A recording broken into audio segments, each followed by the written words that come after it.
Hello friends, welcome to my channel. இன்றைக்கி நம்ம cooking video தான் பார்க்க போகிறோம் நம்மளுடைய சேனலில். என்ன அப்படின்னா நம்ம வடைங்க. அதில் நான் இன்றைக்கி கொஞ்சம் வித்தியாசமாக மட்டன் போட்டு வடை, நல்லா பொறுன்னு சாஃப்டாக நம்ம வடை எப்படி செய்கிறது வாங்க வீடியோக்குள்ளே போயிடலாம். நான் இன்றைக்கி பட்டாணி பருப்பு ஒரு 150 கிராம் தண்ணியில் ஊற வச்சுருக்கேங்க. ஒரு 1/4 மணி நேரம் ஊற வச்சுருக்கேன். அதுக்கடுத்து வெங்காயம் எந்த அளவுக்கு பொடிசாக நறுக்க முடியுமோ அந்த அளவுக்கு சாப்பரில் நறுக்கிக்கங்க. அதுக்கு நான் 2 பச்சை மிளகா, 2 பூண்டு பல், ஒரு சின்ன துண்டு இஞ்சிங்க எல்லாம். இப்போ பாருங்கள், நம்ம மிக்ஸி ஜாரில் பருப்பு ஒரு 1/4 மணி நேரம் ஊற வச்சதுக்கப்புறம் பருப்பு எடுத்து போட்டுக்கோங்க. நான் பூண்டு பல், இஞ்சி, பச்சை மிளகா எல்லாம் போட்டு கொஞ்சமாக உப்பு போட்டு நல்லா கொரகொரப்பாக பருப்புக்கு வடைக்கு எப்படி அரைக்கணுமோ அந்த மாதிரி கொரகொரப்பாக அரைச்சிக்கோங்க. நான் மட்டன் ஒரு 50 கிராம் அளவுக்கு எடுத்திருக்கேங்க.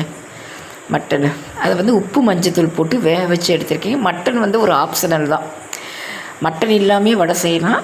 இப்போ குழந்தைங்க ஆசைப்பட்டாங்க அப்படின்னா கொஞ்சம் மட்டன் சேர்த்தும் நீங்கள் மட்டன் வீட்டில் எடுத்துருக்க நேரம் பார்த்து இந்த மாதிரியும் வடை செஞ்சு கொடுக்கலாம். ஒரு வித்தியாசமாக டேஸ்ட் ரொம்ப நல்லாயிருக்கும்.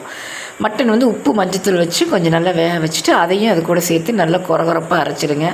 பருப்பு, மட்டனு, பச்சை மிளகா எல்லாமே கொஞ்சம் கொரகொரப்பாக நல்லா மிக்ஸி ஜாரில் அரைச்சிக்கோங்க.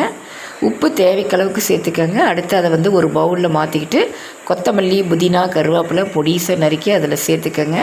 நம்ம வெங்காயம் பொடிசாக நறுக்கி வச்சுருக்கோங்கள்ல அதையும் சேர்த்துக்கோங்க. சோம்பு ஒரு 1/4 டீஸ்பூனுக்கு கம்மியாக சோம்பு சேர்த்துக்கோங்க.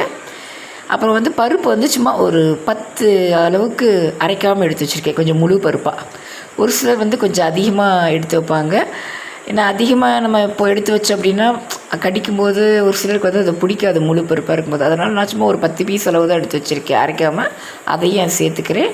உப்பு எல்லாமே நான் சேர்த்துக்கிறேன். சேர்த்து வடைச்சட்டியில் எண்ணெய் வச்சு, எண்ணெய் காஞ்சது இந்த மாதிரி வடையாக தட்டி உருண்டையாகவும் நம்ம தட்டி போடலாம். இந்த மாதிரி கட்லெட் ஷேப்பில் ரவுண்டாகவும் தட்டி போடலாம். எந்த ஷேப்பில் வேணாலும் வடை தட்டி போடலாங்க. மட்டன் சேர்க்கும்போது ரொம்ப டேஸ்ட் வித்தியாசமாக ரொம்ப நல்லாயிருக்கும்.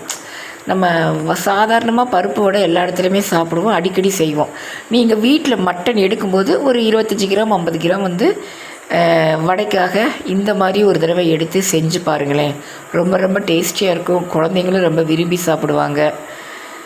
அப்போ நீங்கள் வடையை இந்த மாதிரி தட்டி அரைச்சி போட்டுருங்க. ரொம்ப நல்லா டேஸ்டியாக இருக்கும். பொறுன்னு நல்லாயிருக்கும். நம்ம கடையில் வாங்குகிற டேஸ்ட்டுக்கும் நல்லா இருக்குங்க. இந்த மாதிரி நீங்கள் ஏற்கனவே செஞ்சு பார்த்துருக்கீங்களா அப்படிங்கிறதே கமெண்ட் பண்ணுங்கள். இல்லை என்னுடைய வீடியோ பார்த்துட்டு செஞ்சு பார்த்தீங்க அப்படின்னா எப்படி இருந்தது டேஸ்ட் அப்படிங்கிறதையும் கமெண்ட் பண்ணுங்கள். நெக்ஸ்ட் வீடியோவில் உங்களை சந்திக்கிறேன். Thank you friends. இந்த வீடியோ பிடிச்சிருந்தால் என்னுடைய சேனலை சப்ஸ்கிரைப் பண்ணிக்கோங்க, லைக் பண்ணுங்கள், கமெண்ட் பண்ணுங்கள், ஷேர் பண்ணுங்கள்.